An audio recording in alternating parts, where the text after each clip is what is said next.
Good morning everyone. Last class में हम लोग पीरियोडिक टेबल देख रहे थे।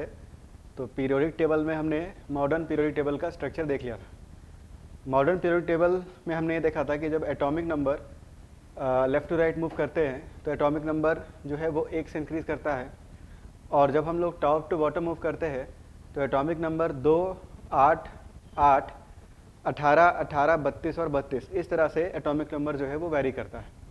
नेक्स्ट बात करेंगे इलेक्ट्रॉनिक कॉन्फ़िगरेशन की। तो इलेक्ट्रॉनिक कॉन्फ़िगरेशन जो है ये हम एलिमेंट्स के पोजीशन से हम बता सकते हैं कि कौन से एलिमेंट का जो इलेक्ट्रॉनिक कॉन्फ़िगरेशन है वो क्या होगा। बस इसमें हमको इतना याद रखना है कि जो पीरियड नंबर है तो पीरियड नंबर उस एलिमेंट का वैलेंस शेल हमको बताएगा। अगर किसी एलिमेंट का जो पीरियड नंबर है वो 3 है तो उसका वैलेंस शेल जो है वो 3 हो जाएगा। इसी तरह से अगर किसी एलिमेंट का जो पीरियड नंबर है वो 4 है तो उस एलिमेंट का जो पीरियड होगा वो 4 हो जाएगा। तो यहाँ पे एक चीज़ हम लोग याद रखेंगे कि जो पीरियड नंबर है तो period number will be the valence shell of the element. तो एलिमेंट का जो बैलेंस शेल है तो एलिमेंट का जो बैलेंस शेल है वही उसका पीरियड नंबर भी होगा।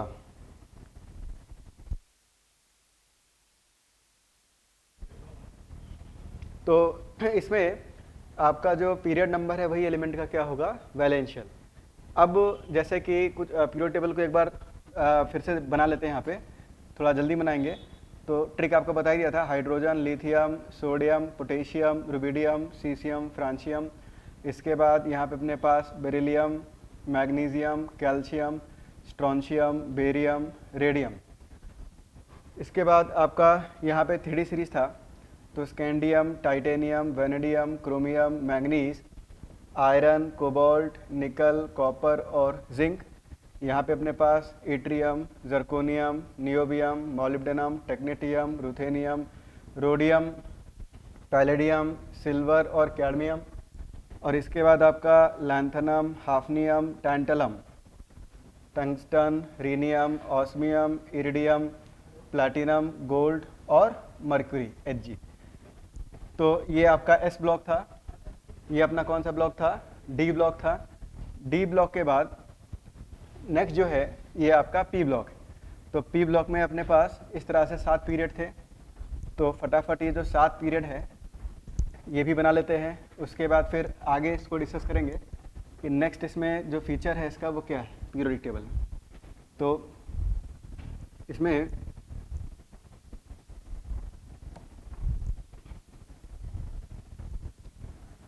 तो नेक्स्ट इसमें अगर देखा जाए तो आपका यहाँ पे जो सेकंड पीरियड है, अब देखो पीरियोडिक टेबल जो है वो बिल्कुल आपको याद होना ही चाहिए, है ना। पीरियोडिक टेबल अगर याद होगा तो ही हम इसमें चैप्टर में आगे बढ़ पाएंगे।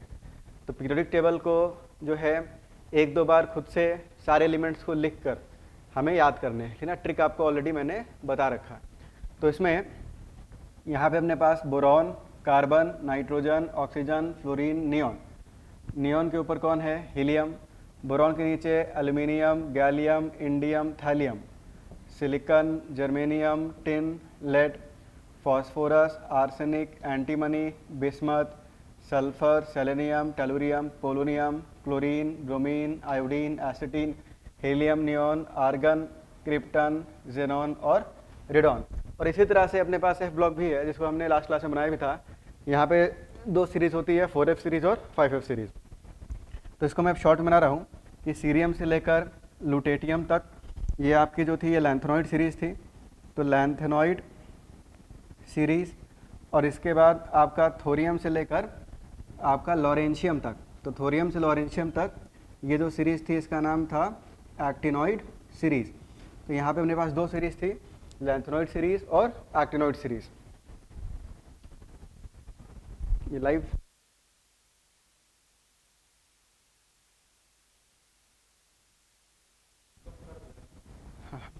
तो इसमें अब देखो इलेक्ट्रॉनिक कॉन्फ़िगरेशन कैसे लिखेंगे हम लोग। तो यहाँ पे 4 ब्लॉक्स बनाए गए हैं, S block, P block, D block, F block, ठीक। तो S ब्लॉक किसको बोलेंगे हम लोग, अगर लास्ट इलेक्ट्रॉन जब कॉन्फ़िगरेशन लिखेंगे तो तो अगर लास्ट इलेक्ट्रॉन s ऑर्बिटल में एंटर करेगा तो हम लोग बोलेंगे कि एलिमेंट जो है वो s ब्लॉक का है। अगर कॉन्फ़िगरेशन लिखेंगे, किसी एलिमेंट का इलेक्ट्रॉनिक कॉन्फ़िगरेशन लिखा आपने, लास्ट इलेक्ट्रॉन p में अगर गया तो हम बोलेंगे कि वो p ब्लॉक का एलिमेंट है।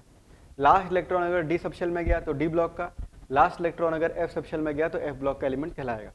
तो यहाँ पे अपने पास s ब्लॉक एलिमेंट किसको बोलोगे, तो s ब्लॉक एलिमेंट हम किसको बोलेंगे, तो s ब्लॉक एलिमेंट मतलब कि जो लास्ट इलेक्ट्रॉन है, last electron enters into s orbital. तो अगर लास्ट इलेक्ट्रॉन s ऑर्बिटल में एंटर करेगा तो ऐसे एलिमेंट को हम लोग बोलेंगे s ब्लॉक एलिमेंट। इसी तरह से p ब्लॉक एलिमेंट किसको बोलेंगे, लास्ट इलेक्ट्रॉन किस ऑर्बिटल में एंटर करेगा, p ऑर्बिटल में, तो p ब्लॉक एलिमेंट हो जाएगा। लास्ट इलेक्ट्रॉन d ऑर्बिटल में तो d block element, f orbital में तो f ब्लॉक एलिमेंट। ठीक, अब इसमें अगर देखा जाए तो देखो हाइड्रोजन, तो हाइड्रोजन का एटॉमिक नंबर कितना है, 1। तो हाइड्रोजन का एटॉमिक नंबर है 1। तो इसका जब इलेक्ट्रॉनिक कॉन्फ़िगरेशन लिखेंगे तो ये आएगा 1s1। 1s1 मतलब लास्ट इलेक्ट्रॉन किस में गया, s में गया, तो इसको s ब्लॉक में यहाँ इसको रखा गया है। इसके बाद हीलियम का क्या हो जाएगा, 1s2। तो हीलियम का इसको मैं यहाँ पे लिख भी रहा हूँ कि देखो हाइड्रोजन का जो कॉन्फ़िगरेशन है ये आपका 1s1 है। तो 1s1 तो ये s ब्लॉक बनाया गया है। s ब्लॉक में जो एलिमेंट होगा उसमें लास्ट इलेक्ट्रॉन s में ही जाना चाहिए। तो यहाँ पे अपने पास ये 1s1 हो जाएगा।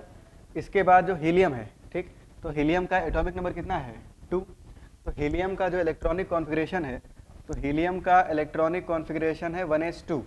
तो 1s2 अब देखो कायदे से हीलियम को s ब्लॉक में होना चाहिए, क्यों, क्योंकि लास्ट इलेक्ट्रॉन s में गया है।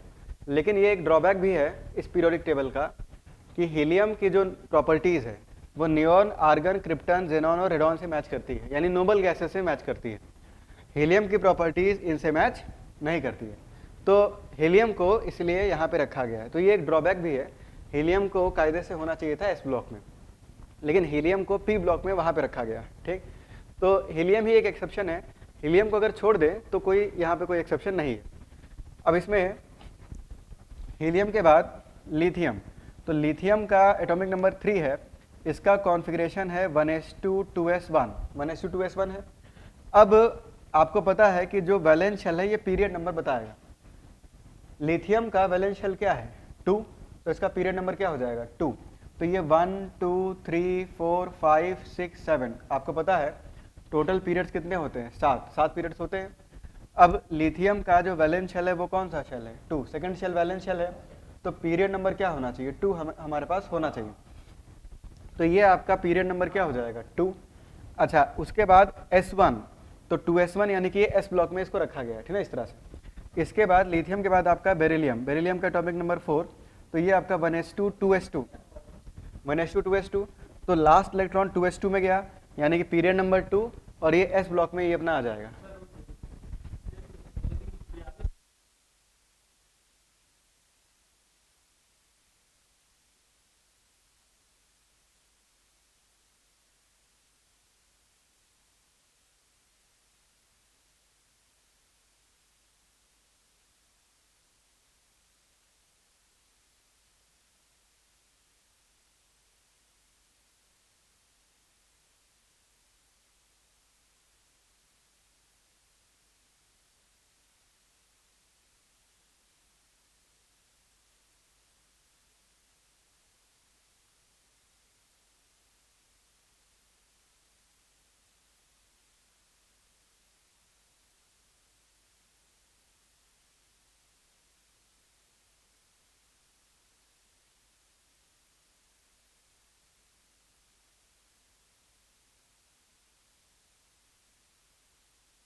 तो ये अपनी इस तरह से एक्टिनोइड सीरीज, वॉइस आगे वो यहाँ से ऑफ था। तो यहाँ पे अपने पास जो है, फिर से मैं इसको रिपीट कर दे रहा हूँ कि अपने पास यहाँ पे टोटल 4 ब्लॉक्स है, S block, P block, D block और एफ ब्लॉक। तो ये आपका S, P, D, F total इस तरह से 4 ब्लॉक्स है। अब जो है नेक्स्ट बात करेंगे कि ये ब्लॉक्स का जो कॉन्सेप्ट है वो क्या है, ठीक ना, ये ब्लॉक्स को कैसे डिफाइन किया गया है। तो एस ब्लॉक जो एलिमेंट है, एस ब्लॉक एलिमेंट किसको बोलेंगे हम, कि अगर हमने एलिमेंट का इलेक्ट्रॉनिक कॉन्फ़िगरेशन लिखा है और लास्ट इलेक्ट्रॉन जो है अगर वो एस ऑर्बिटल में एंटर करेगा तो हम बोलेंगे कि जो एलिमेंट है वो एस ब्लॉक का एलिमेंट होगा। अगर कॉन्फ़िगरेशन लिखा हमने और लास्ट इलेक्ट्रॉन अगर पी ऑर्बिटल में एंटर करेगा तो हम बोलेंगे कि एलिमेंट आपका पी ब्लॉक का एलिमेंट है। इसी तरह से लास्ट इलेक्ट्रॉन अगर डी ऑर्बिटल में एंटर करेगा तो एलिमेंट किस ब्लॉक का हो जाएगा, डी ब्लॉक का हो जाएगा। और लास्ट इलेक्ट्रॉन अगर एफ ऑर्बिटल में एंटर करेगा तो एलिमेंट आपका जो है वो एफ ब्लॉक एलिमेंट कहलाएगा। तो एस ब्लॉक एलिमेंट्स किसको बोलोगे, या एस ब्लॉक, भाई 4 ब्लॉक्स बना रखे हैं, 1, 2, 3 और 4, ठीक है, 4 ब्लॉक्स बना रखे हैं। इलेक्ट्रॉनिक कॉन्फ़िगरेशन जब लिखेंगे तो लास्ट इलेक्ट्रॉन अगर एस में गया तो हम बोलेंगे एलिमेंट एस ब्लॉक का है, पी में गया तो एलिमेंट पी ब्लॉक का है, डी में गया तो एलिमेंट डी ब्लॉक का है और एफ में गया तो एलिमेंट एफ ब्लॉक का है। अब एक एक करके सारे एलिमेंट को देखते हैं। तो सबसे पहले अपना एलिमेंट कौन सा है, हाइड्रोजन। तो हाइड्रोजन का एटॉमिक नंबर कितना है, 1। इसका इलेक्ट्रॉनिक कॉन्फ़िगरेशन क्या है, 1s1। इलेक्ट्रॉनिक कॉन्फ़िगरेशन लिखना हमने सीखा ये। तो इलेक्ट्रॉनिक कॉन्फ़िगरेशन जो है ये 1s1 है। तो अगर कॉन्फ़िगरेशन 1s1 है तो लास्ट इलेक्ट्रॉन किस में गया, लास्ट इलेक्ट्रॉन जो है वो s में गया, तो ये s ब्लॉक का एलिमेंट हो जाएगा। एक चीज़ और याद रखना है इस पीरियोडिक टेबल में कि जो वैलेंस शेल होगा it will be the period number of the element. तो जो वैलेंस शेल, इसको याद रखना है कि valence shell will be the period of the element। जो एलिमेंट है उसका जो पीरियड होगा वही उसका वैलेंस शेल भी होगा। यहाँ पे हाइड्रोजन का वैलेंस शेल क्या है, फर्स्ट शेल, ठीक ना, फर्स्ट शेल उसका वैलेंस शेल है। तो इसलिए हाइड्रोजन फर्स्ट पीरियड का एलिमेंट कहलाएगा। हाइड्रोजन के बाद नेक्स्ट एलिमेंट जो है वो अपना कौन सा है, हीलियम। हीलियम का इलेक्ट्रॉनिक कॉन्फ़िगरेशन क्या है, 1s2। तो यहाँ से हमें ये पता चलता है कि हीलियम को भी किस ब्लॉक का एलिमेंट होना चाहिए, एस ब्लॉक का एलिमेंट होना चाहिए। क्यों, क्योंकि ये जो लास्ट इलेक्ट्रॉन है, लास्ट इलेक्ट्रॉन किस ऑर्बिटल में एंटर किया, एस ऑर्बिटल में एंटर किया, तो इस कारण से इसको एस ब्लॉक का एलिमेंट होना चाहिए था। लेकिन हीलियम की जो प्रॉपर्टी है वो नियॉन, आर्गन, क्रिप्टन और ज़ेनॉन से मैच करती है। इसकी प्रॉपर्टी बेरिलियम, मैग्नीशियम, कैल्शियम इन सबसे मैच नहीं करती है। तो हीलियम को इस कारण से यहाँ पे रखा गया है। तो हीलियम इस पीरियोडिक टेबल का एक ड्रॉबैक भी है कि हीलियम की जो पोजीशन है वो एस ब्लॉक में होनी चाहिए थी, लेकिन हीलियम की जो पोजीशन है वो किस ब्लॉक में है, वो पी ब्लॉक में है। तो हीलियम थोड़ा सा यहाँ ड्रॉबैक है इस पीरियोडिक टेबल का। हीलियम को अगर छोड़ दें तो हीलियम के बाद नेक्स्ट एलिमेंट कौन है, लिथियम। लिथियम का एटॉमिक नंबर 3, इसका इलेक्ट्रॉनिक कॉन्फ़िगरेशन 1s2 2s1 ये हो जाएगा। लास्ट इलेक्ट्रॉन किस ऑर्बिटल में एंटर किया, एस ऑर्बिटल में एंटर किया, तो इस कारण से किस ब्लॉक का एलिमेंट हो जाएगा, ये एस ब्लॉक का एलिमेंट हो जाएगा। तो यहाँ पे ये जो है आपका ये एस ब्लॉक का एलिमेंट कहलाएगा। अब इसमें भी जो वैलेंस शेल है वो कौन सा है, सेकंड शेल इसका वैलेंस शेल है, तो सेकंड पीरियड का एलिमेंट हो जाएगा ये, ठीक है ना। इसके बाद जो आपका बेरिलियम है, तो बेरिलियम का एटॉमिक नंबर कितना है, 4। एटॉमिक नंबर इसका 4 है। तो इलेक्ट्रॉनिक कॉन्फ़िगरेशन 1s2 2s2। तो अगेन लास्ट इलेक्ट्रॉन जो है वो एस ऑर्बिटल में एंटर कर रहा है। इस कारण से बेरिलियम जो है ये भी सेकंड पीरियड का एलिमेंट होगा और ये एस ब्लॉक का एलिमेंट कहलाएगा। बेरिलियम के बाद नेक्स्ट एलिमेंट कौन सा है, बोरॉन। जैसे बेरिलियम के बाद एटॉमिक नंबर 5 किसका है, बोरॉन का है। तो एटॉमिक नंबर जो 5 है ये बोरॉन का है। इसका कॉन्फ़िगरेशन है 1s2 2s2 2p1, ये इसका कॉन्फ़िगरेशन हो जाएगा। अब हमें दिख रहा है कि ये जो p1 कॉन्फ़िगरेशन है तो लास्ट इलेक्ट्रॉन जो है वो p ऑर्बिटल में गया है।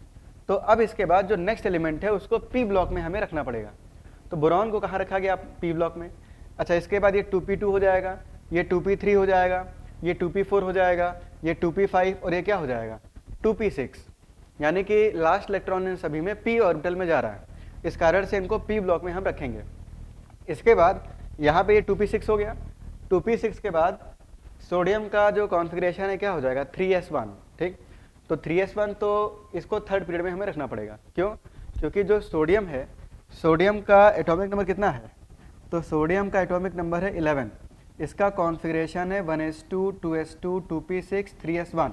अब ध्यान से देखो 1s2, तो 1s में 2 इलेक्ट्रॉन भर दिए गए।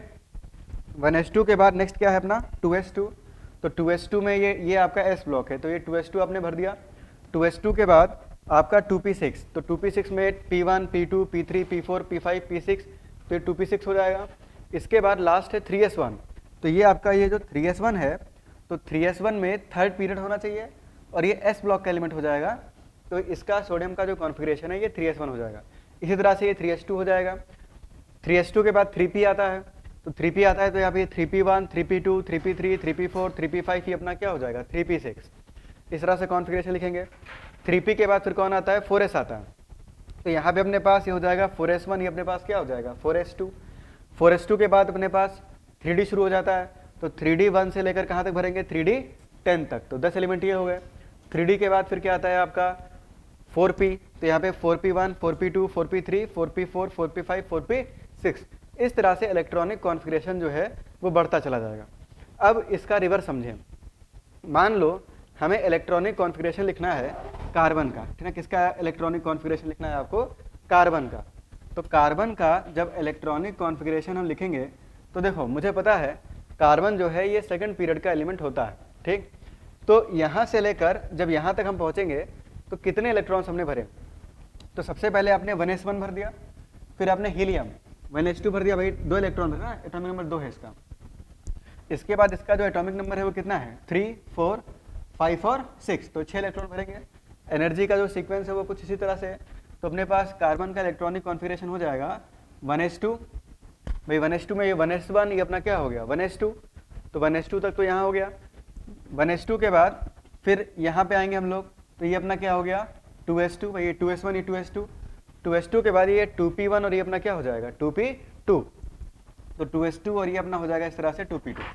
इसी तरह से मान लो आपको इलेक्ट्रॉनिक कॉन्फ़िगरेशन फ्लोरीन का लिखना है, तो फ्लोरीन का इलेक्ट्रॉनिक कॉन्फ़िगरेशन कैसे लिखेंगे हम, तो F जो है तो ये आपका हो जाएगा 1s2, भाई ये 1s1 और हीलियम 1s2। देखो कॉन्सेप्ट इतना है कि यहाँ से लेकर यहाँ तक हमको पहुँचना है, इलेक्ट्रॉन को भरते जाना है।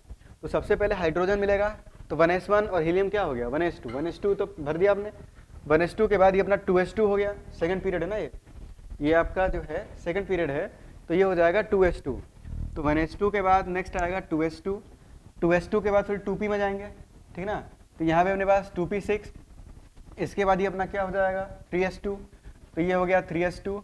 3s2 के बाद ठीक ना, अच्छा जैसे हमें फ्लोरीन का लिखना था, तो फ्लोरीन तो यहीं पे खत्म हो गया, 3s में जाने की जरूरत ही नहीं है, तो ये आपका 2s2 2p1 2p2 2p3 2p4 और ये अपना क्या हो जाएगा 2p5, तो इसका जो कॉन्फ़िगरेशन है ये 2p5 हो जाएगा। इसी तरह से मान लो अब थोड़ा सा और आगे बढ़ते हैं, ब्रोमीन का इलेक्ट्रॉनिक कॉन्फ़िगरेशन हमें लिखना है। तो ब्रोमीन का इलेक्ट्रॉनिक कॉन्फ़िगरेशन जब लिखेंगे तो यहाँ से मुझे दिख रहा है कि ब्रोमीन जो है ये जो Br है ये आपका फोर्थ पीरियड का एलिमेंट है। किस पीरियड का है ये फोर्थ, ब्रोमीन जो है Br, तो Br आपका ये फोर्थ पीरियड का एलिमेंट है। तो यहाँ से लेकर वहाँ तक हमें इलेक्ट्रॉन को भरना है। तो ब्रोमीन का जब इलेक्ट्रॉनिक कॉन्फ़िगरेशन हम लोग लिखेंगे तो देखो सबसे पहले फर्स्ट पीरियड से शुरू करेंगे, तो फर्स्ट पीरियड में 2 एलिमेंट है हाइड्रोजन और हीलियम, तो ये अपना ये 1s2 हो जाएगा। फिर सेकेंड पीरियड में आएंगे तो यहाँ 2s और 2p है, तो 2s2 और यहाँ पे अपने पास क्या हो जाएगा 2p6, तो ये हो जाएगा 2s2 और 2p6।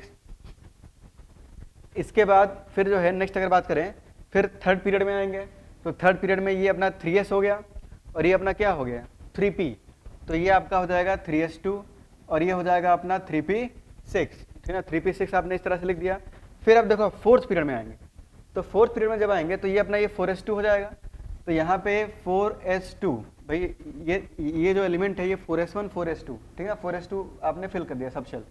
इसके बाद ये 3D सीरीज होती है, इसका नाम क्या बताया था मैंने 3D सीरीज, इसको n-1d सीरीज भी बोलते हैं।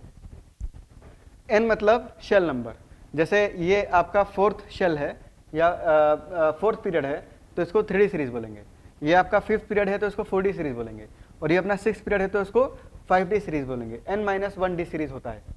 तो यहाँ पे अपने पास ये जो n-1d सीरीज है, तो अब 4s के बाद 3D सबशेल यहाँ पे शुरू हो जाएगा।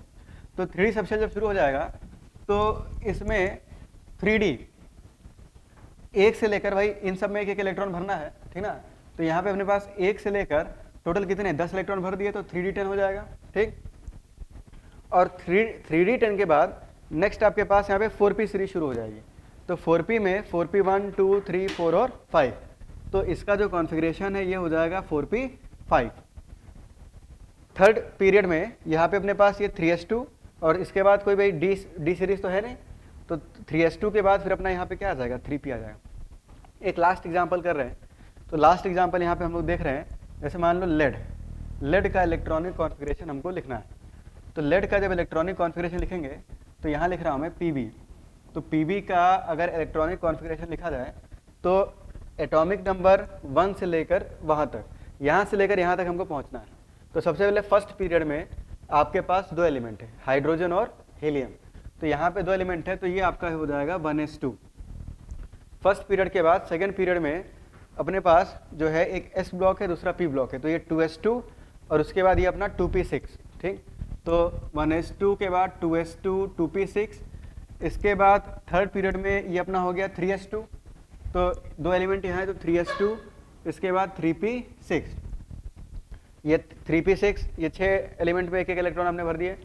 इसके बाद फिर अब फोर्थ पीरियड आता है, तो फोर्थ पीरियड में ये s ब्लॉक है, तो ये 4s2 भाई भरना ही पड़ेगा क्योंकि वहाँ तक हमें पहुँचना है, तो यह अपना हो जाएगा 4s2। तो 3p6 के बाद ये आपका हो गया 4s2। 4s2 के बाद मुझे दिख रहा है कि 4s2 के बाद यहाँ पे 3D सीरीज शुरू हो जाएगी, तो 3D सीरीज शुरू हो जाएगी, तो ये आपका हो जाएगा 3D10। इसके बाद 3D10 के बाद अगेन यहाँ पे 4p6, तो ये आपका हो जाएगा 4p6। 4p6 आपने भर दिया। 4p6 के बाद नेक्स्ट अगर हम देखें तो नेक्स्ट अब फिफ्थ पीरियड आएगा, तो यहाँ पे मेरे पास 5s2, तो इसके बाद ये आ जाएगा आपका 5s2। 5s2 के बाद ये अपनी 4D सीरीज है, तो 4D1 से लेकर 4D10 तक 10 इलेक्ट्रॉन भरने पड़ेंगे, तो यहाँ पे अपने पास ये हो जाएगा 4D10। 4D10 आपने भर दिया। 4D10 के बाद नेक्स्ट अपनी 5p सीरीज शुरू हो जाएगी।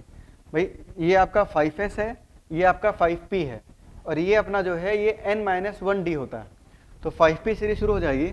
तो यहाँ पे अपने पास ये हो जाएगा 5p6। 5p आपने भर दिया।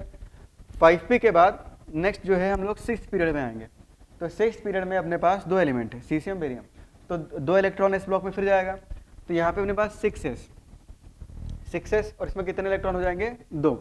अब यहाँ पे एक चीज़ नोटिस करेंगे कि नेक्स्ट जो है लैंथनम के बाद एटॉमिक नंबर यहाँ पे नहीं बढ़ता है, लैंथनम के बाद एटॉमिक नंबर यहाँ पे बढ़ना शुरू होता है, ठीक। तो नेक्स्ट इलेक्ट्रॉन जो है वो 4f में जाएगा। किस में जाएगा ये 4f, इसको 4f सीरीज बोलते हैं और इसको 5f सीरीज बोलते हैं। तो 4f 1 से लेकर 14 तक 14 एलिमेंट्स है, तो अपने पास 4f14 इन एलिमेंट्स में एक एक इलेक्ट्रॉन भरेंगे। तो भाई 4f 1 से लेकर कहाँ तक 14 तक, 4f14, इसीलिए ये जो एलिमेंट्स हैं आपके ये f ब्लॉक के एलिमेंट्स कहलाते हैं। तो 4f14 ये हो गया।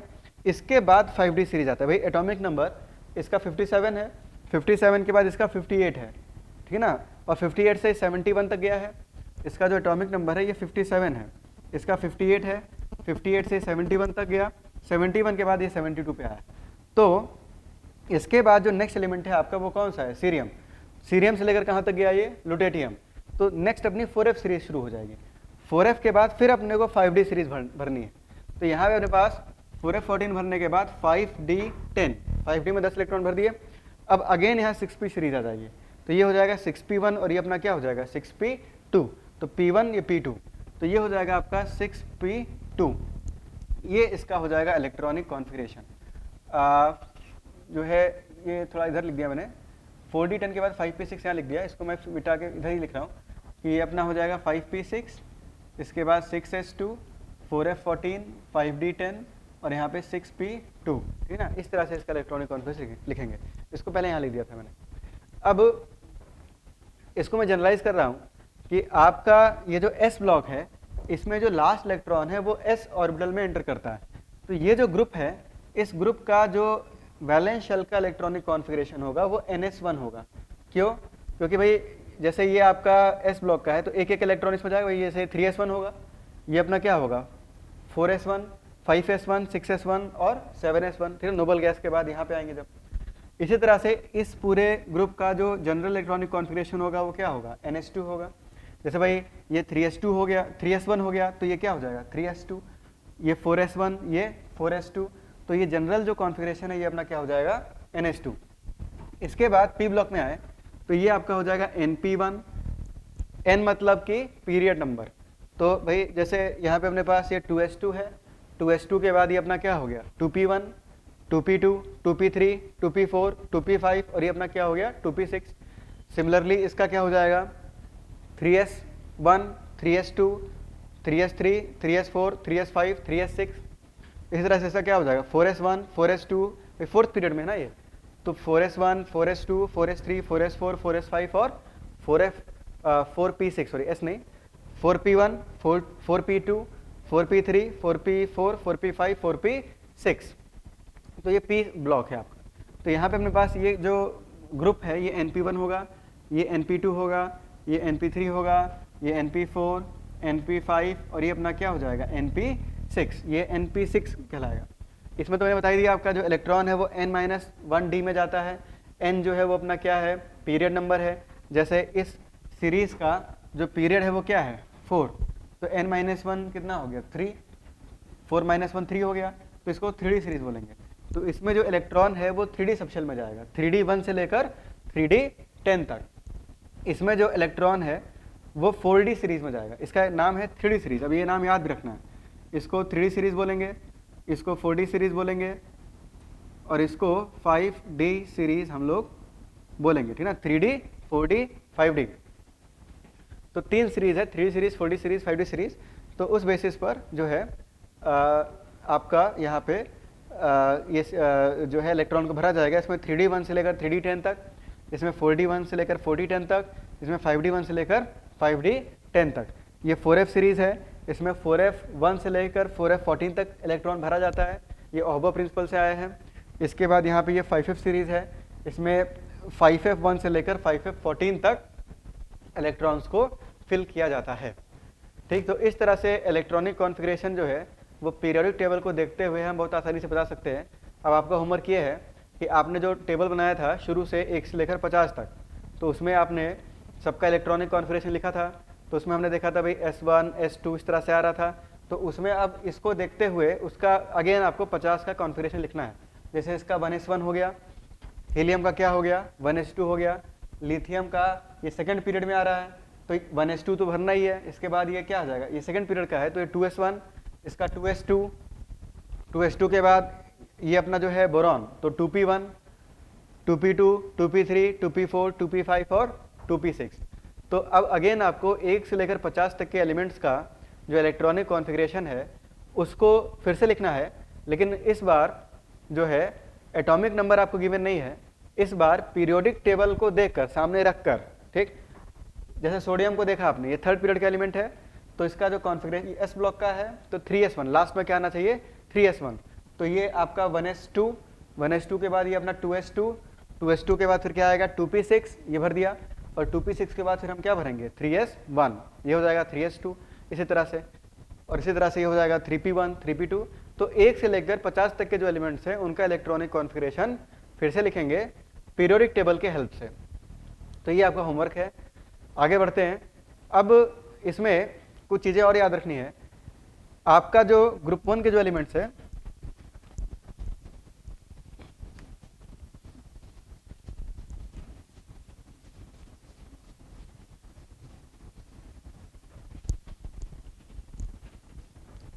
तो इसमें देखो कुछ नाम दिए गए हैं। ठीक, जो ग्रुप 1 एलिमेंट्स एक्सेप्ट हाइड्रोजन, तो एक्सेप्ट हाइड्रोजन इनको एल्कली मेटल्स बोलते हैं, ठीक ना, एल्कली मेटल्स। ये सब नाम याद रखना है। ग्रुप 2 एलिमेंट्स, तो group 2 elements except beryllium, beryllium को छोड़कर इसको एल्कलाइन अर्थ मेटल्स हम लोग बोलते हैं। इसके बाद ग्रुप 2 एलिमेंट्स के बाद ग्रुप नंबर 15, तो ग्रुप 15 को निकोजेंस बोलते हैं। निकोजेंस। ग्रुप नंबर 16 को कैल्कोजेंस। निकोजेंस मतलब सफोकेटिंग, कैल्कोजेंस मतलब ओर फॉर्मिंग, क्योंकि इनकी जो ऑक्सीजन फैमिली होती है तो इनके जो ऑक्साइड्स या सल्फाइड जो होते हैं वो मेनली ओर फॉर्म करते हैं। वही जो नाइट्रोजन फैमिली है, ग्रुप नंबर 15 के जो एलिमेंट्स है, इनके जो हाइड्राइड्स हैं जैसे अमोनिया, फॉस्फीन, आर्सिन, तो ये सब सफोकेटिंग नेचर के होते हैं, इसीलिए इनका नाम जो है वो निकोजेंस रखा गया है। इसी तरह से ग्रुप नंबर 17 इनको हैलोजेंस बोलते हैं। हैलोजेंस मतलब सॉल्ट फॉर्मिंग, ये सॉल्ट फॉर्मिंग है। अच्छा, इसके बाद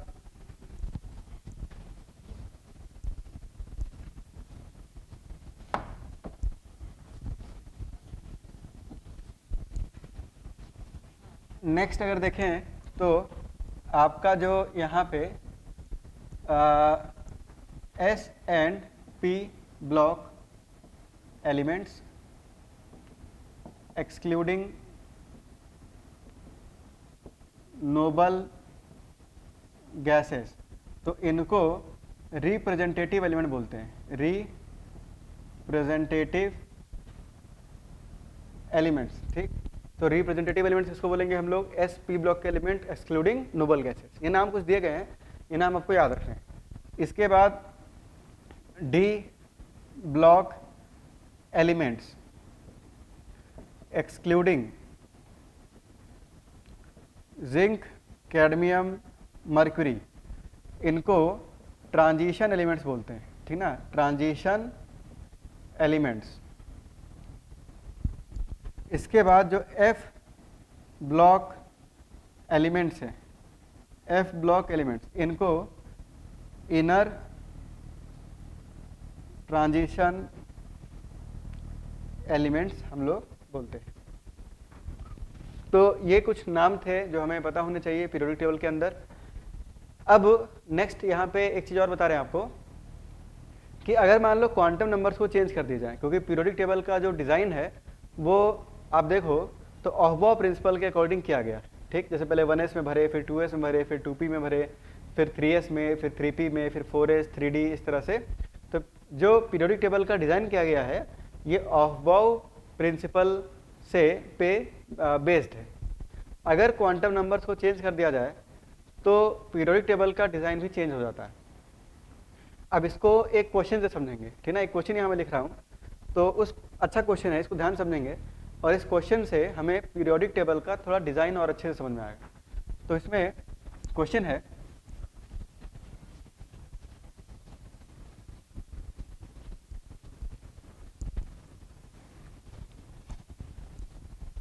किसी ने क्वेश्चन पूछा है ट्रांजिशन एलिमेंट्स का मीनिंग क्या होता है। तो ट्रांजिशन मतलब जो दो के बीच में हो। तो इनिशियली ये नाम दिया गया था क्योंकि ये एस ब्लॉक और पी ब्लॉक के बीच में थे, इन ट्रांजिशन थे, इसीलिए इनिशियली इनको ट्रांजिशन एलिमेंट नाम दिया गया था। इसके बाद इसको मॉडिफाई किया गया इसके डेफिनेशन को, जिसको डिटेल में डी ब्लॉक चैप्टर में देखते हैं कि वे एलिमेंट्स जिनके पास फुलफिल्ड जिनके पास पार्शली फिल्ड या इनकम्प्लीटली फिल्ड डी ऑर्बिटल हो, ठीक ना, ग्राउंड स्टेट में या किसी स्टेबल ऑक्सीडेशन स्टेट में, उनको ट्रांजिशन एलिमेंट बोलेंगे। लेकिन ये मॉडिफाइड डेफिनेशन है। जो पहले डेफिनेशन दी गई थी या जो नाम दिया गया था वो इसलिए दिया गया था क्योंकि ये एलिमेंट्स एस ब्लॉक और पी ब्लॉक के इन ट्रांजिशन थे या इन बीच में थे, और इनकी प्रॉपर्टीज़ भी एस ब्लॉक पी ब्लॉक के बीच में ही मिलती है, यानी इन ट्रांजिशन मिलती है S block and P block. जैसे कि एस ब्लॉक वाले मेनली आयनिक बॉन्ड बनाते हैं या मेटालिक बॉन्ड बनाते हैं, पी ब्लॉक वाले मेनली कोवेलेंट बॉन्ड बनाते हैं, लेकिन डी ब्लॉक वाले जो हैं वो मेटालिक बॉन्ड भी बनाते हैं, आयनिक बॉन्ड भी बनाते हैं और कोवेलेंट बॉन्ड भी बनाते हैं। तो इनकी प्रॉपर्टी जो है वो एस और पी ब्लॉक के बीच में होती है, इन transition between S and P block, तो इसीलिए इनको हम लोग ट्रांजिशन एलिमेंट बोलते हैं, ठीक है। इसके अलावा और कोई रीज़न नहीं है इसका। आगे बढ़ते हैं।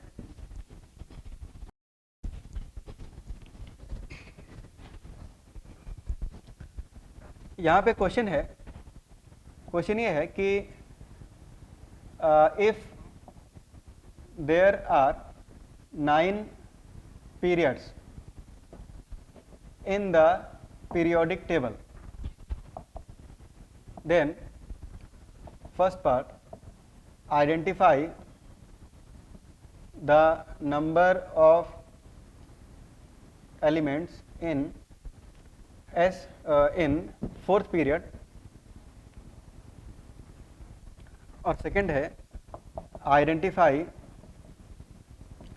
The number of elements in ninth period. ठीक, तो क्वेश्चन ये है कि अगर मान लो पीरियोडिक टेबल में टोटल 9 पीरियड्स होते हैं, वैसे पीरियड कितने होते हैं 7, लेकिन अगर मान लो 9 पीरियड होते तो ऐसे केस में 9th पीरियड में और 4th पीरियड में कितने एलिमेंट्स होते हैं। पहले इस क्वेश्चन को देखें तो इसमें देखो हमको पता है कि पीरियोडिक टेबल का जो डिज़ाइन है ये ओहबा प्रिंसिपल के अकॉर्डिंग किया गया है। तो अब इसमें हमें पूरा ओहबा प्रिंसिपल का सब बनाना पड़ेगा। तो इसमें एक चार्ट हमने ऑलरेडी बनाया है, इसको मैं फिर से बना देता हूँ। तो यहाँ पे ये 1s हो गया, ये 2s, 3s, 4s, 5s, 6s, 7s, 8s और 9s। इसी तरह से ये आपका 2p, 3p, 4p, 5p, 6p, 7p, 8p, 9p। इसी तरह से ये आपका 3d, 4d, 5d, 6d, 7d, 8d, 9d। इसी तरह से ये 4f, 5f, 6f, 7f, 8f, 9f। इसी तरह से 5g, 6g, 7g, 8g और यहाँ पे 9g, ठीक है, and so on 6h, 7h, 8h और 9h। आगे भी लिख सकते हैं, नीचे भी कंटिन्यू कर सकते हैं, ठीक है ना, पर उतने लंबा जाने की जरूरत नहीं है। फिर इसको जो है डायगनली हम क्या करेंगे, इस तरह से कट करेंगे। तो इस तरह से इसको डायगनली हमें क्या करना है, कट कर देना है। ठीक, तो इस तरह से हमने इसको जो है यूं कट कर दिया। अब देखो जो आपका 4th पीरियड है, ठीक, सबसे पहले पूछा गया है number of elements in 4th period. तो कॉन्सेप्ट ये है, इसका जो कॉन्सेप्ट है, कॉन्सेप्ट यहाँ पे लिख रहा हूँ मैं, इस तरह के क्वेश्चन को सॉल्व करने का, any period starts from NS1 and ends with NP6। कोई भी पीरियड NS1 से शुरू होगा और NP6 पे ख़त्म होगा। जैसे मान लो आपका 3rd पीरियड है, तो 3rd पीरियड शुरू कहाँ से होगा, 3S1 से शुरू होगा और ख़त्म कहाँ पे होगा, 3P6 पे ख़त्म होगा। अब 3S1 से लेकर 3P6 तक जितने इलेक्ट्रॉन्स को भरा जाएगा उतने ही उस पीरियड में एलिमेंट होंगे। भाई जैसे यहाँ पे 3S1 है, उसके बगल वाले एलिमेंट का क्या होगा, 3S2 होगा, उसके बगल वाले एलिमेंट का क्या होगा, 3P1 होगा, उसके बगल वाले एलिमेंट का कॉन्फ़िगरेशन क्या होगा, 3P2, 3P3, 3P4, 3P5, 3P6। तो कोई भी पीरियड जो है वो NS1 से शुरू होगा, NP6 पे ख़त्म होगा, ठीक है ना। ये चीज़ हमें बिल्कुल समझ में आनी चाहिए। अब अगर 4th पीरियड की बात करें तो देखो 4th पीरियड जो है ये 4S1 से शुरू होगा और ख़त्म कहाँ पे होगा, 4P6 पे ख़त्म होगा। ठीक, 4S1 से शुरू होगा, 4P6 पे ख़त्म होगा। अब जब इलेक्ट्रॉन भरना शुरू करेंगे तो क्या 4S के बाद देखो 4S1 से शुरू होगा, 4P6 पे ख़त्म होगा, ठीक है ना, इधर भी ध्यान देना। अब 4S के बाद जब जैसे 4S भर दिया तो क्या डायरेक्ट 4P भर सकते हैं, नहीं। 4S के बाद ओहबा के अनुसार 4S के बाद किसको भरना होगा, 3D को, क्योंकि एनर्जी सीक्वेंस से भरना है। तो 4S के बाद 3D को भरेंगे, 3D के बाद किसको भरेंगे, 4P को भरेंगे। तो 4S1 के बाद या 4S के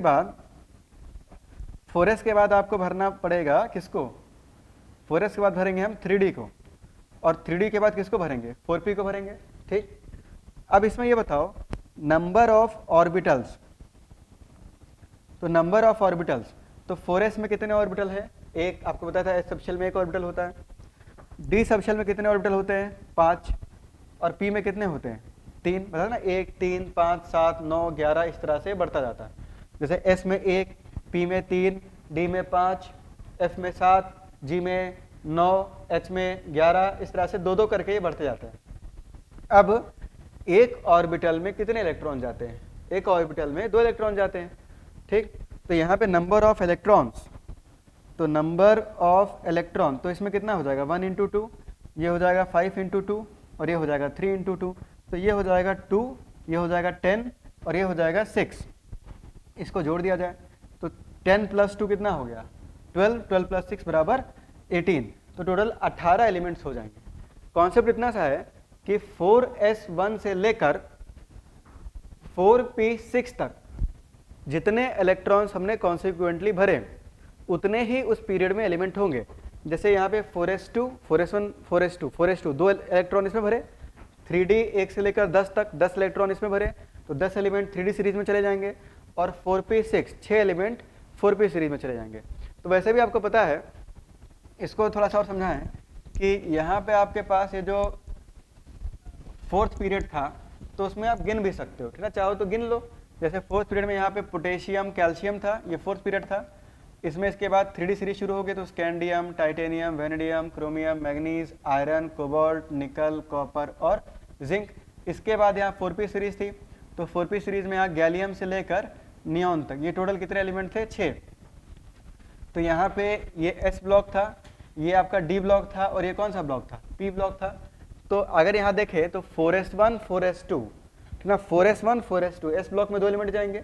अब 4s के बाद ऑफबॉर्न ने ये बताया था कि 3d को भरना है, तो 3d 1 से लेकर 3d 10 तक 10 एलिमेंट हम भर देंगे, ठीक ना, यानी 10 एलिमेंट यहाँ पे हो जाएंगे 3d सीरीज में। इसके बाद 4p1 से लेकर 4p6 तक कितने एलिमेंट हो जाएंगे 6, तो 6 एलिमेंट यहाँ हो गए, 10 एलिमेंट यहाँ हो गए, और 2 एलिमेंट यहाँ हो गए, तो कितने हो गए भाई 10, 2 12, 12 और 6 कितने हुए 18। तो यहाँ में दिख रहा है 4th पीरियड में कितने इवेंट्स हो गए 18। तो इसको तो हम लोग बहुत ही आसानी से गिन भी सकते हैं, इसमें भी कोई दिक्कत अपने को नहीं होनी चाहिए। अब बात करते हैं 9th पीरियड की। 9th पीरियड में नहीं गिन सकते हम लोग, ठीक। तो अब इसी तरह से हमें 9th पीरियड का बताना है, तो सेम कॉन्सेप्ट से बताएंगे कि 9th पीरियड जो होगा, 9th पीरियड, तो किसी ने सही आंसर दिया है 50 जो आंसर है शायद सही है, एक बार क्रॉस चेक कर लेते हैं। तो देखो 9th पीरियड 9s से शुरू होगा और ख़त्म कहाँ पे होगा 9p। तो वेरी गुड, अगर इस तरह के क्वेश्चन आप लोग साथ ही साथ मेरे से पहले ही सॉल्व कर ले रहे हो तो ये बहुत अच्छी बात है। तो 9th पीरियड जो है ये 9s से शुरू होगा और ख़त्म कहाँ पे होगा 9p पे। तो 9s के बाद सीधा ही 9p भर सकते हैं क्या, नहीं। 9s के बाद किसको भरना होगा 6g के बाद 7f 8d, देन किसको भरना है 9p। तो किसी और ने भी आंसर किया कि भाई number of elements in 9th period equal to 50। तो आंसर मेरे ख्याल से सही है, क्रॉस चेक कर लेते हैं। और अब आप लोग इस तरह के क्वेश्चन कर सकते हो, जो असाइनमेंट आपको मिला है उसमें कुछ इस तरह के क्वेश्चन गिवन है, तो उस तरह से हम कर सकते हैं इसको, ठीक। तो देखो 9s के बाद आपको यहाँ पे अपने पास 9s के बाद किसको भरेंगे 6g को भरेंगे। तो 9s के बाद आपके पास आएगा 6g के बाद किसको भरेंगे 7f के बाद किसको भरेंगे 8d, और 8d के बाद किसको भरेंगे 9p। अब इसमें नंबर ऑफ ऑर्बिटल्स, तो नंबर ऑफ ऑर्बिटल्स में s सबशेल में कितने ऑर्बिटल होते हैं 1, p सबशेल में कितने ऑर्बिटल होते हैं 3, d में कितने होते हैं 5, f में 7 और g में कितने होते हैं 9। अभी बताया था 2-2 करके बढ़ते जाएंगे। एक ऑर्बिटल में कितने इलेक्ट्रॉन एंटर कर सकते हैं 2। तो नंबर ऑफ इलेक्ट्रॉन्स, तो नंबर ऑफ इलेक्ट्रॉन, तो इसमें कितना हो जाएगा 1 × 5, इसमें 9 × 5, इसमें 1 × 2, 5 नहीं, 1 × 2, 9 × 2, 7 × 2, 5 × 2, 3 × 2। तो ये वैल्यू 2 + 18 + 14 + 10 + 6, तो ये जब जोड़ेंगे तो मेरे ख्याल से ये वैल्यू 50 आ जाएगी। ये वैल्यू कितनी आ जाएगी 50। तो जो 9th पीरियड होगा उसमें टोटल 50 एलिमेंट होंगे। क्यों? क्योंकि 9th पीरियड 9s1 से शुरू होगा और ख़त्म कहाँ पे होगा 9p6 पे ख़त्म होगा। तो इस दौरान जितने इलेक्ट्रॉन्स आपने कॉन्सिक्वेंटली भरे उतने ही एलिमेंट उस पीरियड में एग्जिस्ट करेंगे। अब इस क्वेश्चन को थोड़ा सा और टफ बनाने के लिए इस तरह से भी आपको दिया जा सकता है, जो कि आपके असाइनमेंट में है, कि आपसे ही पूछेगा कि 9 पीरियड है और 9th पीरियड में आपको एलिमेंट बताना है। बस डिफरेंस क्या है कि मान लो एक ऑर्बिटल में 5 इलेक्ट्रॉन जाते हैं। जैसे आपको पता है कि एक ऑर्बिटल में कितने इलेक्ट्रॉन जाते हैं, सिर्फ 2। लेकिन हाइपोथेटिकली अगर क्वेश्चन में लिखा है कि suppose that N orbital can accommodate maximum of 5 electrons, मान लो एक ऑर्बिटल में 5 इलेक्ट्रॉन जा सकते हैं, ठीक मान लो। तो ऐसे केस में 9th पीरियड में कितने एलिमेंट होते, तो यहाँ पे जहाँ आपने 2 से मल्टीप्लाई किया है वहाँ आप किससे मल्टीप्लाई कर देते, 5 से मल्टीप्लाई कर देते, और उसके बाद फिर इसको हम लोग जोड़ देते, और जो आंसर आएगा उतने एलिमेंट उसमें प्रेजेंट होंगे। तो उम्मीद करते हैं यहाँ पे इस तरह के क्वेश्चन आपसे हो जाएंगे।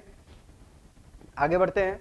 तो इसमें नेक्स्ट पॉइंट ये है कि जो आपका लैंथेनॉइड सीरीज है, इसमें चीज़ और याद रखना है कि लैंथेनॉइड सीरीज और एक्टिनॉइड सीरीज का पीरियड और ग्रुप हमें याद रखना है। तो लैंथेनॉइड सीरीज का जो पीरियड नंबर है,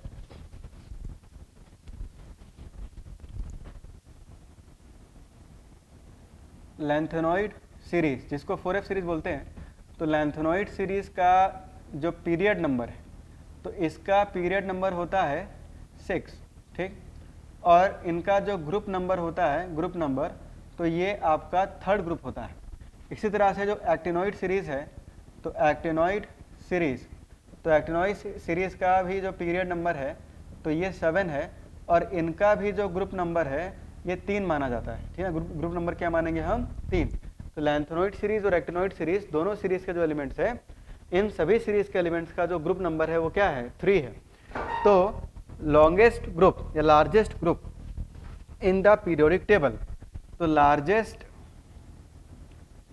group in the periodic table, periodic table में सबसे बड़ा जो ग्रुप है वो कौन सा हो जाएगा, तो सबसे बड़ा जो ग्रुप है ये आपका हो जाएगा ग्रुप नंबर 3। इसमें एलिमेंट टोटल कितने हो जाएंगे, 32 एलिमेंट्स हो जाएंगे। क्यों, क्योंकि 14 एलिमेंट हो जाएंगे लैंथेनॉइड सीरीज के, 14 एलिमेंट हो जाएंगे एक्टिनॉइड सीरीज के, तो 14 + 14 कितना हो गया, 28। तो 28 एलिमेंट तो ये हो गए। इसके अलावा scandium, yttrium, lanthanum, actinium, 4 element उधर हो गए, ठीक भाई।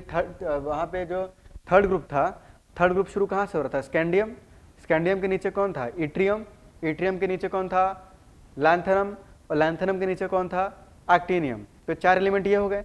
इसके अलावा एफ ब्लॉक में कितने एलिमेंट्स हैं, 14 एलिमेंट्स हैं। सारे के सारे जो एफ ब्लॉक के एलिमेंट्स हैं उनका ग्रुप नंबर 3 होता है। तो उन 14 + 14 28, ये लैंथेनॉइड सीरीज में 14 और एक्टिनॉइड सीरीज में भी 14, तो 14 + 14 कितना हो गया, 28। तो ये 28 और 4 उधर, वो स्कैंडियम, इट्रियम, लैंथेनम और एक्टिनियम। तो 28 + 4, तो ये वैल्यू कितनी हो जाएगी, 32। तो इन 32 एलिमेंट्स का जो ग्रुप नंबर है वो क्या है, 3rd, इसको याद रखना है। इसके अलावा लार्जेस्ट पीरियड या लॉन्गेस्ट पीरियड, लॉन्गेस्ट लिखे, longest period in the periodic table, तो ये जो है आपका ये 6th पीरियड है। इसमें भी कितने एलिमेंट्स हैं, 32 एलिमेंट्स। 7th पीरियड नहीं है, 7th पीरियड इसलिए नहीं है क्योंकि 7th पीरियड इनकम्प्लीट होती है, इसीलिए वो जो है आपका लॉन्गेस्ट पीरियड नहीं है। इसके बाद जो अनडिस्कवर्ड एलिमेंट्स हैं उसका नाम देने का तरीका भी आपको याद होना चाहिए या पता होना चाहिए कैसे नाम देना है। तो नेक्स्ट अब बात करेंगे naming of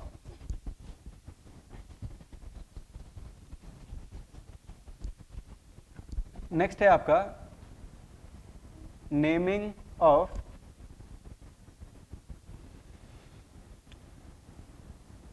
undiscovered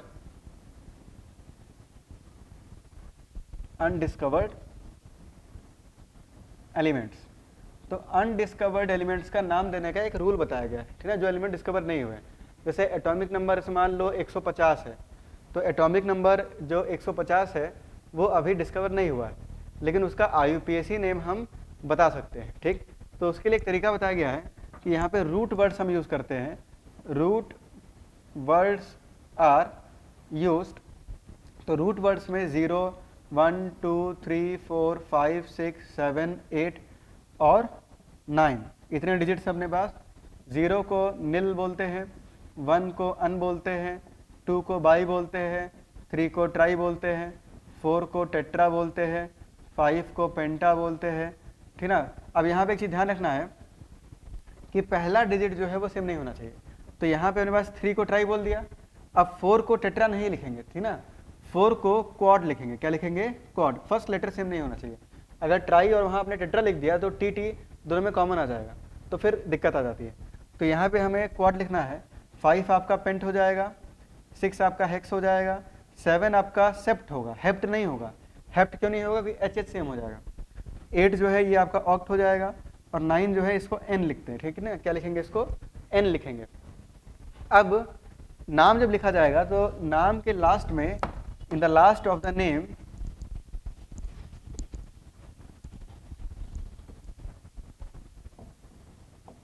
in the last of the name em suffix is used. ठीक, नेम के लास्ट में हमें em सफिक्स लगाना होता है। अब एक एग्जांपल समझें, जैसे मान लो एटॉमिक नंबर है आपका 101, ये 101 नहीं लेंगे, यहाँ पे जैसे मैंने लिया 121। ठीक, क्योंकि 101 जो है वो डिस्कवर हो चुका है, ऑलरेडी वो डिस्कवर्ड है, एफ ब्लॉक का एलिमेंट है। जो डिस्कवर नहीं है उसके लिए हमें लिखना होता है।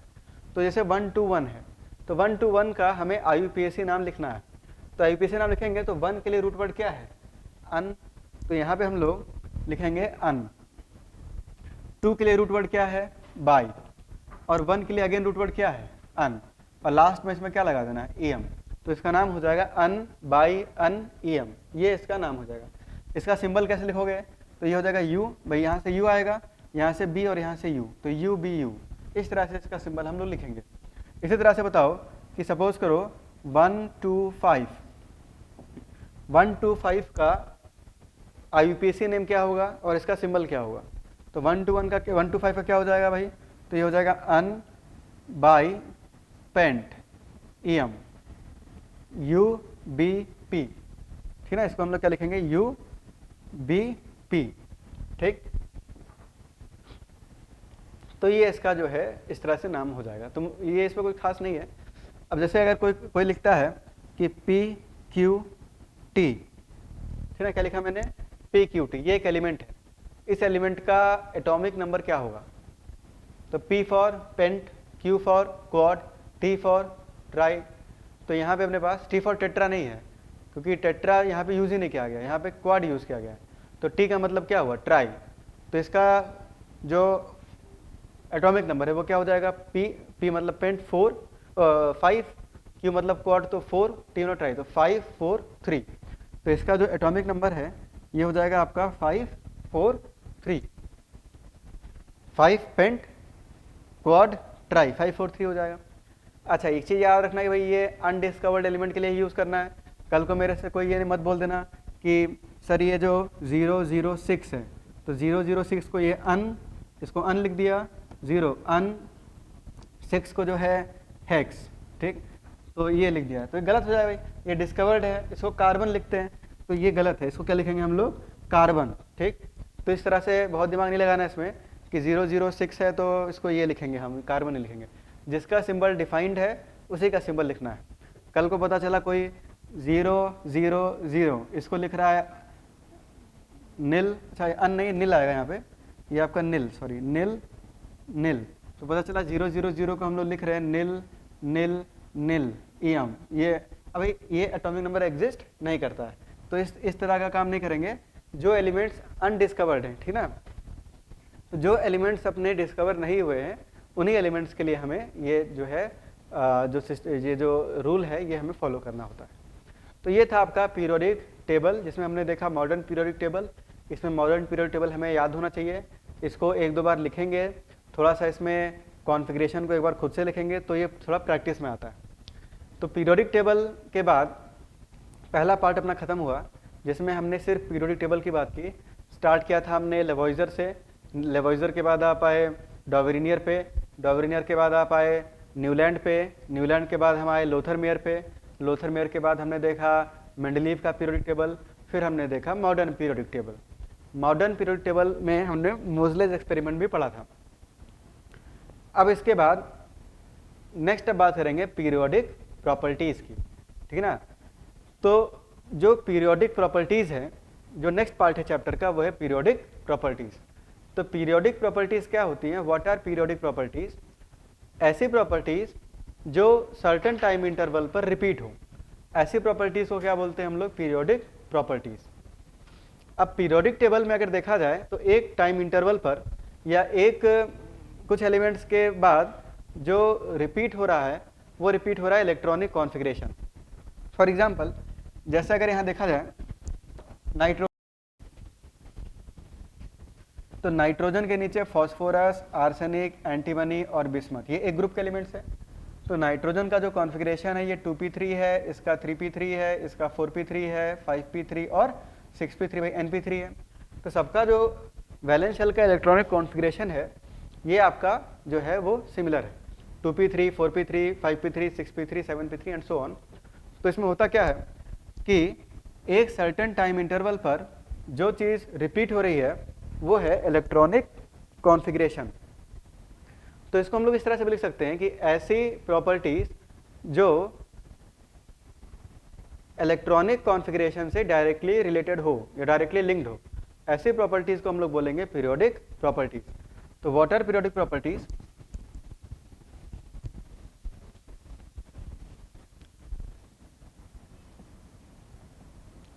पीरियोडिक प्रॉपर्टीज की बात करेंगे तो पीरियोडिक प्रॉपर्टीज क्या होती हैं कि those properties which are directly linked with the electronic configuration, ऐसी प्रॉपर्टीज जो इलेक्ट्रॉनिक कॉन्फ़िगरेशन से डायरेक्टली लिंक्ड है, ऐसी प्रॉपर्टीज को हम लोग बोलेंगे पीरियोडिक प्रॉपर्टीज। अपने सिलेबस में 4 प्रॉपर्टीज हैं जो हमें डिस्कस करना है। कौन कौन सी? तो एक है आपका एटॉमिक रेडियस, दूसरी जो प्रॉपर्टी है आपकी वो है आयोनाइजेशन एनर्जी, तीसरी जो प्रॉपर्टी है वो है आपकी इलेक्ट्रॉन एफिनिटी, तो इलेक्ट्रॉन एफिनिटी, और जो आखिरी प्रॉपर्टी है वो है इलेक्ट्रोनेगेटिविटी, तो इलेक्ट्रोनेगेटिविटी। तो 4 प्रॉपर्टीज़ हैं, 4 पीरियोडिक प्रॉपर्टीज़ हैं जो हमें यहाँ पे समझना है और इन पे क्वेश्चन जो है आता ही है। ठीक, कॉन्फ़िगरेशन से ग्रुप कैसे पता चेक करेंगे? तो वो सिंपल है भाई, अगर P1 है तो group number 13 boron family, P2 है तो group number 14 carbon family, P3 है तो नाइट्रोजन फैमिली। तो कॉन्फ़िगरेशन देखते ही ग्रुप पता चल जाता है कि वो किस फैमिली को बिलोंग करता है। जैसे अगर मैं बोलता हूँ आपसे किसी का कॉन्फ़िगरेशन लास्ट में 4p3 है तो P3 देखते ही समझ में आ जाता है ये नाइट्रोजन फैमिली का होगा। तो नाइट्रोजन फैमिली का होगा 4th पीरियड का होगा, नाइट्रोजन 2nd पीरियड का है, नाइट्रोजन के नीचे फॉस्फोरस 3rd पीरियड का है, और फॉस्फोरस के नीचे आर्सेनिक है जो कि 4th पीरियड का है। तो 4p3 जैसे लास्ट में देखा तो तुरंत बता देंगे भाई कि ये जो है आर्सेनिक हो गया। तो ग्रुप बताना तो बहुत ही आसान काम है, कॉन्फ़िगरेशन देखते ही समझ में आ जाता है कि ग्रुप क्या है। उसके लिए थोड़ी सी प्रैक्टिस हमें चाहिए होती है, तो वो पीरियोडिक टेबल को देखते देखते धीरे धीरे अपने आप आ जाती है। तो मैं यहाँ पे पीरियोडिक प्रॉपर्टी बता रहा था। तो पीरियोडिक प्रॉपर्टी अपने पास 4 हैं। कौन कौन सी? Atomic radius, ionization energy, electron affinity और इलेक्ट्रोनेगेटिविटी। ये जो 4 पीरियोडिक प्रॉपर्टी हैं, ये 4 पीरियोडिक प्रॉपर्टीज एक प्रॉपर्टी पे डिपेंड करती है। उस प्रॉपर्टी को हम लोग बोलते हैं इफेक्टिव न्यूक्लियर चार्ज। तो पीरियोडिक प्रॉपर्टीज को समझने से पहले हम लोग थोड़ा सा एक नए प्रॉपर्टी की बात करेंगे, इफेक्टिव न्यूक्लियर चार्ज की, क्योंकि ये चारों प्रॉपर्टीज इफेक्टिव न्यूक्लियर चार्ज या जेड इफेक्टिव पे डिपेंड करती है। तो नेक्स्ट टॉपिक जो हम लोग स्टार्ट कर रहे हैं वो है इफेक्टिव न्यूक्लियर चार्ज। उसको जब समझ में आएगा तो ये हमें क्लियरली समझ में आएगा। तो नेक्स्ट जो है आपका ये है इफेक्टिव न्यूक्लियर चार्ज, जिसको जेड इफेक्टिव या कई बार जेड स्टार से भी इसको हम लोग डिनोट करते हैं। ठीक, अब ये देखते हैं भाई इफेक्टिव न्यूक्लियर चार्ज होता क्या चीज़ है। तो देखो इसको मिटा रहे हैं।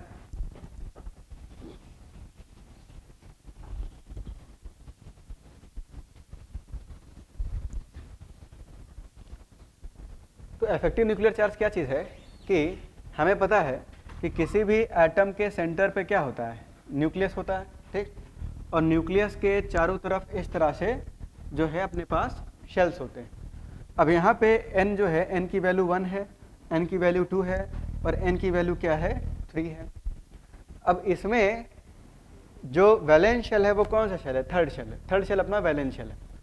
वैलेंस शेल में ये जो इलेक्ट्रॉन है, इस इलेक्ट्रॉन को हम लोग बोलेंगे टेस्ट इलेक्ट्रॉन। क्या बोलेंगे इसको? Test electron. टेस्ट इलेक्ट्रॉन मतलब ऐसा इलेक्ट्रॉन जिसके ऊपर एक्सपेरिमेंट हम करने वाले हैं, उसको बोलेंगे टेस्ट इलेक्ट्रॉन। ठीक, अब ये जो आपका टेस्ट इलेक्ट्रॉन है इसके ऊपर दो टाइप का फोर्स लग रहा है। पहला है फोर्स ऑफ अट्रैक्शन, ठीक है ना, पहला जो फोर्स है वो है फोर्स ऑफ अट्रैक्शन। तो फोर्स ऑफ अट्रैक्शन किसके कारण लग रहा है? By the nucleus. ये जो आपका न्यूक्लियस है, मान लो इसका एटॉमिक नंबर Z है, तो इस न्यूक्लियस में Z नंबर ऑफ प्रोटॉन्स जो है वो प्रेजेंट है। इसको ध्यान से समझ लेना, Z इफेक्टिव क्या चीज़ है कि इसके न्यूक्लियस में प्रोटॉन्स की संख्या कितनी है? Z है, ठीक है ना, Z नंबर ऑफ प्रोटॉन्स इसके न्यूक्लियस में प्रेजेंट है। तो इस इलेक्ट्रॉन को ये जो Z नंबर ऑफ प्रोटॉन्स हैं, ये Z नंबर ऑफ प्रोटॉन्स अपनी तरफ क्या कर रहे हैं? खींच रहे हैं। तो यहाँ पे इस पे एक जो फोर्स लगेगा वो कौन सा फोर्स लगेगा? Force of attraction. तो ये जो Z नंबर ऑफ प्रोटॉन है ये इस टेस्ट इलेक्ट्रॉन को अपनी तरफ क्या कर रहे हैं? खींच रहे हैं, ठीक। लेकिन जो इनर शेल है, तो इनर शेल में यहाँ पे इलेक्ट्रॉन्स प्रेजेंट है। क्या प्रेजेंट है आपके पास? इलेक्ट्रॉन। जैसे यहाँ पे अपने पास इस तरह से कुछ इलेक्ट्रॉन्स इनर शेल में और सेम शेल में भी प्रेजेंट है। सेम शेल में भी हो सकता है कुछ इलेक्ट्रॉन प्रेजेंट हो। ये जो इलेक्ट्रॉन्स हैं वो टेस्ट इलेक्ट्रॉन के ऊपर अट्रैक्शन लगाएंगे या रिपल्शन लगाएंगे? तो ये रिपल्शन लगाएंगे, ठीक। तो ये जो इलेक्ट्रॉन्स हैं, इस इलेक्ट्रॉन को बाहर की तरफ जो है इस तरह से repulsion, F repulsion, F repulsion, F repulsion, तो यहाँ पे बाहर की तरफ एक रिपल्सिव फोर्स लगाएंगे। तो इस टेस्ट इलेक्ट्रॉन के ऊपर दो टाइप का फोर्स है, एक है फोर्स ऑफ अट्रैक्शन और दूसरा है फोर्स ऑफ रिपल्शन। तो सेकेंड टाइप का जो फोर्स है वो है force of repulsion. Force of repulsion किसके कारण है? तो बाई, ठीक, the electron present in inner shell and same shell. भाई आपको पता ही है कि दो इलेक्ट्रॉन के बीच में एक रिपल्सिव फोर्स होता है। तो दो इलेक्ट्रॉन्स के बीच में एक जो है एक there is a type of repulsive force. तो अब इसमें होता क्या है कि इसके ऊपर दो टाइप का फोर्स है, एक है फोर्स ऑफ अट्रैक्शन और दूसरा है फोर्स ऑफ रिपल्शन। तो देखो अब इसको इस तरह समझें, मान लो इनर इलेक्ट्रॉन्स नहीं होते या इसमें कोई इलेक्ट्रॉन नहीं होते, सिर्फ ये अकेला इलेक्ट्रॉन होता, तो इसके ऊपर फोर्स ऑफ रिपल्शन लगता क्या? इसके ऊपर फोर्स ऑफ रिपल्शन नहीं लगता। तो ऐसे केस में ये इलेक्ट्रॉन के ऊपर सिर्फ क्या लगता? Force of attraction. तो इस इलेक्ट्रॉन को ये लगता कि Z नंबर ऑफ प्रोटॉन्स इसको अपनी तरफ क्या कर रहे हैं? अट्रैक्ट कर रहे हैं।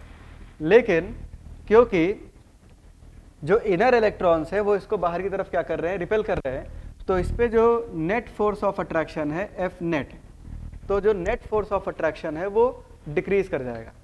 तो इस इलेक्ट्रॉन को अब ये लगेगा कि न्यूक्लियस में Z से कुछ कम प्रोटॉन्स हैं जो इसको अपनी तरफ अट्रैक्ट कर रहे हैं, और जितने प्रोटॉन का चार्ज अपने ऊपर एक्सपीरियंस करेगा उस चार्ज को हम लोग बोलते हैं इफेक्टिव न्यूक्लियर चार्ज। तो यहाँ पे मैं इसको लिख रहा हूँ, what is effective nuclear charge? तो the net charge of nucleus, the net charge of nucleus felt by the test electron is called as effective nuclear charge, effective nuclear charge। तो इसको मैं फिर से रिपीट कर दे रहा हूँ कि इस टेस्ट इलेक्ट्रॉन पे दो टाइप का फोर्स है, एक है फोर्स ऑफ अट्रैक्शन, दूसरा है फोर्स ऑफ रिपल्शन। अगर ये इनर इलेक्ट्रॉन्स नहीं होते तो इसको ये लगता है कि सिर्फ Z प्रोटॉन्स इसको अपनी तरफ खींच रहे हैं। तो ऐसे केस में इसको ये लगता है कि Z नंबर ऑफ प्रोटॉन्स जो है वो न्यूक्लियस के अंदर प्रेजेंट है। लेकिन क्योंकि इनर शेल में कुछ इलेक्ट्रॉन्स हैं जो कि इस इलेक्ट्रॉन को बाहर की तरफ रिपेल कर रहे हैं, तो जो नेट फोर्स ऑफ अट्रैक्शन है वो इस पर कम हो जाएगा। तो इस इलेक्ट्रॉन को ये लगेगा कि अब न्यूक्लियस में Z से कुछ कम प्रोटॉन्स हैं जो कि इसको अपनी तरफ अट्रैक्ट कर रहे हैं। तो इसको जितने प्रोटॉन का चार्ज जब फील होगा उस प्रोटॉन के चार्ज को हम लोग बोलेंगे इफेक्टिव न्यूक्लियर चार्ज। इसको मैथमेटिकली इस तरह से लिखेंगे हम लोग। मैथमेटिकली इसका जो यहाँ से फॉर्मूला निकलता है वो है कि Z इफेक्टिव, तो Z इफेक्टिव जो है वो आपका कितना हो जाएगा? Z, अगर मान लो इनर इलेक्ट्रॉन्स नहीं होते तो ऐसे केस में इस इलेक्ट्रॉन को, टेस्ट इलेक्ट्रॉन को, हमें ये लगता है कि इसको Z प्रोटॉन्स अपनी तरफ खींच रहे हैं, तो इसको Z नंबर ऑफ प्रोटॉन्स का चार्ज अपने ऊपर फील होता है। लेकिन इनर इलेक्ट्रॉन्स इसको बाहर की तरफ रिपेल कर रहे हैं तो इस पर नेट फोर्स ऑफ अट्रैक्शन कम हो जाएगा, तो इसको ये लगेगा कि Z से कुछ कम प्रोटॉन अपनी तरफ खींच रहे हैं, तो Z में से हमें कुछ वैल्यू सब्ट्रैक्ट करनी पड़ेगी। तो Z में से सिग्मा वैल्यू जो है हम सब्ट्रैक्ट कर देते हैं। सिग्मा जो है, सिग्मा को शील्डिंग कांस्टेंट बोला जाता है, तो इसको हम लोग बोलते हैं शील्डिंग कांस्टेंट, या इसको स्क्रीनिंग कांस्टेंट भी बोलते हैं, स्क्रीनिंग कांस्टेंट, या फिर इसको स्लेटर्स कांस्टेंट भी बोलते हैं। तो स्लेटर्स कांस्टेंट, तो शील्डिंग कांस्टेंट, स्क्रीनिंग कांस्टेंट और स्लेटर्स कांस्टेंट। तो आज की क्लास यहीं पे ख़त्म करते हैं। नेक्स्ट क्लास में जो है इसी यहीं से कंटिन्यू करेंगे और Z इफेक्टिव को मैथमेटिकली कैलकुलेट भी करेंगे कि Z तो अपने को पता ही है एटॉमिक नंबर, सिग्मा को स्लेटर्स रूल से कैलकुलेट कर सकते हैं। तो नेक्स्ट क्लास में बात करेंगे स्लेटर्स रूल की, जिससे सिग्मा का कैलकुलेशन यहाँ पे किया जाता है। आप लोग को एक असाइनमेंट मिल चुका है, तो उस असाइनमेंट में पीरियोडिक टेबल, जो टॉपिक है आपका पीरियोडिक टेबल, वहाँ तक के जो क्वेश्चंस हैं उसको आप लोग सॉल्व कर लेना, और अगर कोई डाउट होगा तो आप लोग उसको पूछ सकते हो। Thank you. बायोम मेडिकल 2018 में रांची से बेस्ट एंड हाईएस्ट रिजल्ट देने वाला सिर्फ मेडिकल प्रिपरेशन का संस्थान biome, a leading institute for pre medical exam. और अगर आपका सपना है डॉक्टर बनने का, तो ये सपना पूरा करेगा बायोम इंस्टीट्यूट। आज ही ज्वाइन करें Biome, Nagra Toli near Women's College and Shivpuri Tilburn Colony, opposite Spring City Mall, Hinoo, Ranchi.